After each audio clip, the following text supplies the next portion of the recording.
तर मागच्या 8 दिवसापासून मुख्यमंत्री माझी लाडकी बहीण योजनेच्या पात्र महिला 23व्या हप्त्याच्या वितरणाच्या प्रतीक्षेत आहेत। आज मे महिना संपून 8 दिवस कंप्लीट झालेले आहे। आज जून महिन्याची 8 तारीख आहे आणि मागच्या 8 दिवसापासून मुख्यमंत्री माझी लाडकी बहीण योजनेच्या ज्या काही पात्र महिला असतील त्या मे महिन्याच्या हप्ते वितरणाच्या प्रतीक्षेत आहेत। असं अपेक्षित होतं की काल परवाच्या दिवशी शनिवारला वितरणासंदर्भातला GR येईल, पण शनिवारला वितरणासंदर्भातला GR हा प्रसिद्ध करण्यात आलेला नाही आणि त्यानंतर काल तर रविवार होता, काल कसलीही अपडेट ही समोर आलेली नाही। पण आज वितरणासंदर्भात काही अपडेट येईल काय, आज GR येईल काय, आज वितरण होईल काय, संपूर्ण माहिती आपण अगदी थोड्याशा व्हिडिओमध्ये पाहणार आहोत। त्यापूर्वी तुम्ही जर नवीन असाल तर नक्कीच आपल्या व्हिडिओला लाईक करून चॅनलला सबस्क्राइब करा। नमस्कार, मी भाऊसाहेब गोडे स्वागत करतो तुमचं लाडकी बहीण योजनेच्या एका नवीन व्हिडिओमध्ये। आपल्या चॅनलवर तुम्हाला लाडकी बहीण योजनेसंदर्भात महत्त्वपूर्ण माहितीचे व्हिडिओ अगदी थोड्या शब्दात पाहायला मिळत असतात। तर आजच्या घडीची आणि आताच्या घडीची महत्त्वपूर्ण अपडेट म्हणजे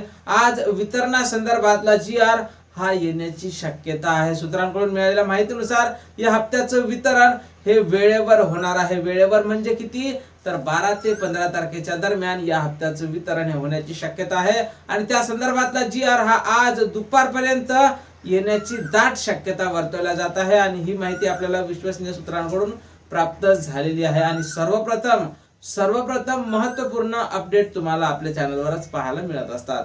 तर आज GR जर आला तर 2 ते 3 दिवस त्यांची प्रोसेस असते आणि त्यानंतर हप्ते वितरणाला सुरुवात होते। तर 12 ते 15 तारखेच्या दरम्यान या हप्त्याचं वितरण होणार असल्याची महत्त्वपूर्ण माहिती समोर येत आहे। तर या हप्त्यासाठी कोण महिला पात्र असतील तर ज्या महिलांना मार्च आणि एप्रिलचा हप्ता आला असेल अशा सर्वच महिला समोरच्या हप्त्यासाठी पात्र असणार आहे।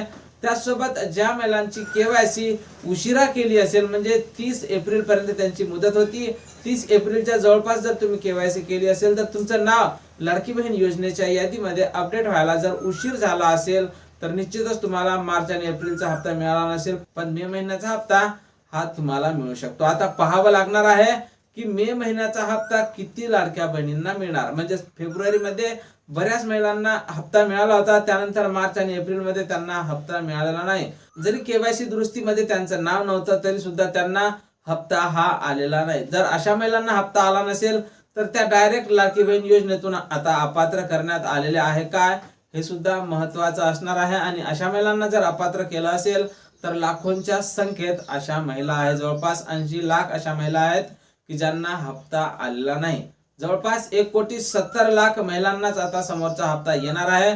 त्यामुळे तुम्हाला मार्च आणि एप्रिलचा हप्ता आला होता का, मला नक्कीच कमेंट बॉक्स मध्ये कमेंट करून सांगायचं आहे। त्याचसोबत तुम्हाला जर फेब्रुवारीचा हप्ता आला असेल आणि मार्च एप्रिलचा जर हप्ता आला नसेल तर अशा महिलांनी सुद्धा कमेंट करून सांगायचं आहे, कारण आम्ही अशा महिलांच्या पाठीमागे खंबीरपणे उभं राहणार आहोत, त्यांचा आवाज नेहमी उचलत राहणार आहोत आणि लाडकी बहीण योजनेसंदर्भात अशा महिलांना अपात्र करू नये, अशा महिलांना पात्र करावं या संदर्भात राज्य सरकारला आम्ही प्रश्न विचारत राहणार आहोत आणि अशी विनंती सुद्धा करत राहणार आहोत की पुन्हा लाडकी बहीण योजनेमध्ये सामावून घेण्यासाठी अशा महिलांसाठी काहीतरी उपाययोजना ही लवकरच करायला पाहिजे।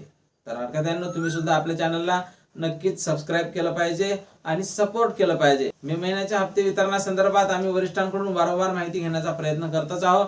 जशी काही नवीन माहिती, नवीन अपडेट आपल्याकडे उपलब्ध होईल, सर्वप्रथम त्या संदर्भातला व्हिडिओ तुम्हाला आपल्या चॅनलवर पाहायला मिळणार आहे। त्यामुळे तुम्ही जर नवीन असाल तर नक्कीच आपल्या व्हिडिओला लाईक करून चॅनलला सबस्क्राइब करा। भेटूया पुढच्या एका नवीन व्हिडिओमध्ये महत्त्वपूर्ण माहिती सोबत।